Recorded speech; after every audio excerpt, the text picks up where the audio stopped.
মহাৰাষ্ট্ৰ মায়ানগৰী মুম্বাইত ফেশ্বন শ্ব'ত অংশগ্ৰহণেৰে খেৰেমিয়া গাঁৱৰ নিতুন চুতীয়াৰ 14 বছৰীয়া কন্যাই কঢ়িয়াই আনিলে ডিব্ৰুগড় জিলালৈ গৌৰৱ। অসমৰ বিভিন্ন প্ৰান্তৰ উঠি অহা নৱপ্ৰজন্মই এতিয়া ভাৰতবৰ্ষৰ যিকোনো ঠাইত বিভিন্ন ধৰণৰ প্ৰতিযোগিতাত অংশগ্ৰহণেৰে শীৰ্ষস্থান লাভ কৰি অসমৰ বাবে কঢ়িয়াই আনিছে গৌৰৱ। তাৰ ব্যতিক্ৰম নহয় ডিব্ৰুগড় জিলাও।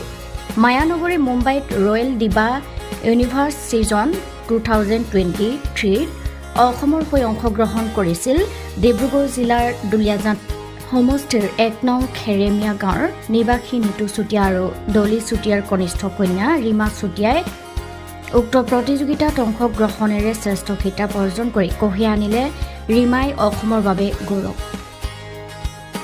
ইয়াৰ আগতেও তাই ডিব্ৰুগড়ত মায়া কুইন হোৱাৰ উপৰিও গুৱাহাটীত নৰ্থ ইষ্টত এখন ফেশ্বন শ্ব'ত ব্ৰেণ্ড এম্বেছেডৰ লগতে সৰ্বভাৰতীয় এখন ফেশ্বন শ্ব' প্ৰতিযোগিতাত অংশগ্ৰহণ কৰি টিম ইণ্ডিয়া দিবা নেশ্যনেল ব্ৰেণ্ড এম্বেছেডৰ খিতাপো অৰ্জন কৰিছিল তাই আমাৰ সাংবাদিকক জনোৱা অনুসৰি অহা জুলাই মাহত ভাৰতবৰ্ষ হৈ থাইলেণ্ডলৈও যাব ফেশ্বন শ্ব'ত অংশগ্ৰহণ কৰিবলৈ।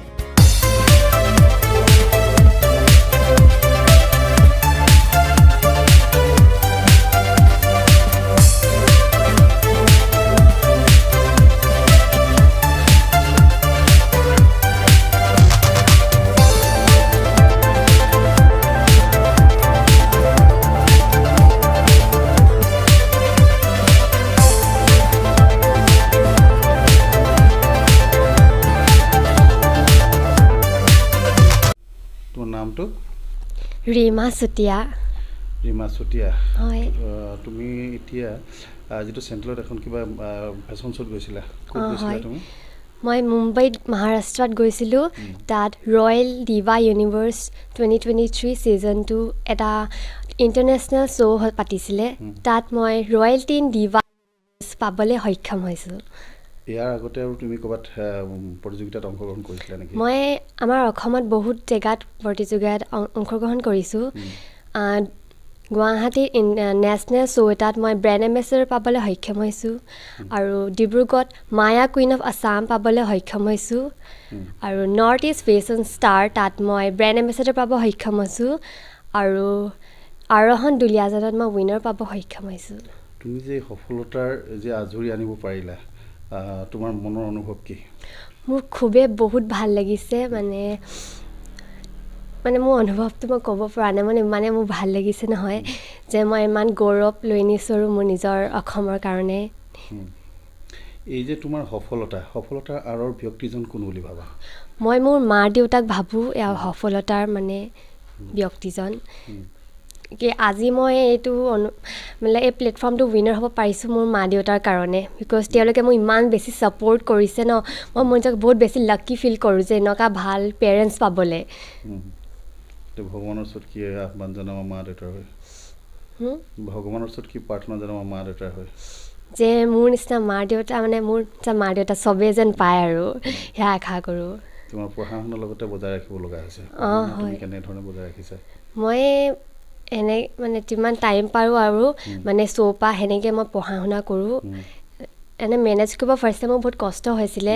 প্ৰেক্টিছ আছিলে ন, তাত যেতিয়া মোৰ বেছি ইম্প্ৰুভমেণ্টটো আহিলে আৰু তাৰপাছত আৰু এতিয়া মই পঢ়া শুনাত অলপ বেছি টাইম দিব পৰা হ'লোঁ। ভৱিষ্যত তাৰিখত কিবা হোৱাৰ ইচ্ছা আছে নেকি?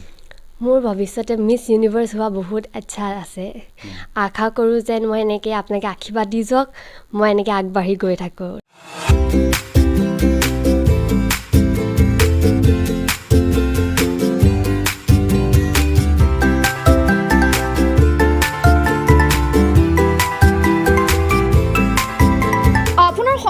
ভৱিষ্যতে কি হ'ব জানিব বিচাৰে নেকি? আপোনাৰ সন্তানটি কেনেদৰে পঢ়িলে ভালদৰে মনত ৰাখিব? পঢ়াৰ ক্ষমতা কিমান? বা আপোনাৰ শিশুটিৰ জন্মগত প্ৰতিভা কি আছে? তেওঁ আগলৈ কোন বিষয়ত প্ৰাগত হ'ব? DMIT টেষ্টৰ জৰিয়তে সকলো জানিব পাৰিব আপোনাৰ শিশুটিৰ ভৱিষ্যত। DMIT হৈছে ডাৰ্মেটোগ্লেফিক্স মাল্টিপল ইণ্টেলিজেন্ট টেষ্ট। ইয়াৰ দ্বাৰাই আপোনাৰ শিশুটি কোনটো বিষয়ত প্ৰাগত হ'ব, সায়েন্স, কমাৰ্চ নে আৰ্টছ। DMITৰ বিষয়ে মই আপোনালোকক সম্মুখে কৰিছোঁ। DMIT হৈছে আপোনাৰ ডাৰ্মেটোগ্ৰাফিক মাল্টিপল ইণ্টেলিজেঞ্চ টেষ্ট, যাৰ জৰিয়তে আমি শিশুসকলৰ তেওঁলোকৰ শিক্ষণ ক্ষমতা কিমান আৰু তেওঁলোকৰ শিক্ষণ পদ্ধতিবোৰ কেনেধৰণৰ সেই বিষয়ে আমি গম পাওঁ। তেওঁলোকৰ লাৰ্ণিং ষ্টাইল আৰু লাৰ্ণিং কেপাচিটি। কিছুমান শিশু আছে আপোনালোকে তেওঁলোকক যিকোনো কথা এষাৰ ক'লে মানে তেওঁলোকক এবাৰ বা দুবাৰ ক'বলগীয়া হয়, তেওঁলোকে সেই এবাৰ দুবাৰতে কথাবোৰ মনত ৰাখিব পাৰে। আৰু কিছুমান শিশু আছে তেওঁলোকক আপুনি একেটা কথাকে আপুনি বাৰে বাৰে একেজন শিশু হয়তো 6 বাৰ 7 বাৰ 8 বাৰ 9 বাৰ 10 বাৰলৈকে ক'বলগীয়া হয়, তথাপিতো তেওঁলোকে পাৰ্মানেণ্টলি তেওঁলোকে মনত ৰাখিব নোৱাৰে। আৰু সেই তেওঁলোকৰ শিক্ষণ ক্ষমতাটোৰ বিষয়ে আমি গম পাওঁ। আৰু পাছলৈ তেওঁলোকে কোনটো দিশত গ'লে মানে তেওঁলোকে সোনকালে সফল আয়োজন কৰিব পাৰিব সেই বিষয়ে তেওঁলোকে DMITৰ জৰিয়তে আমি গম পাওঁ।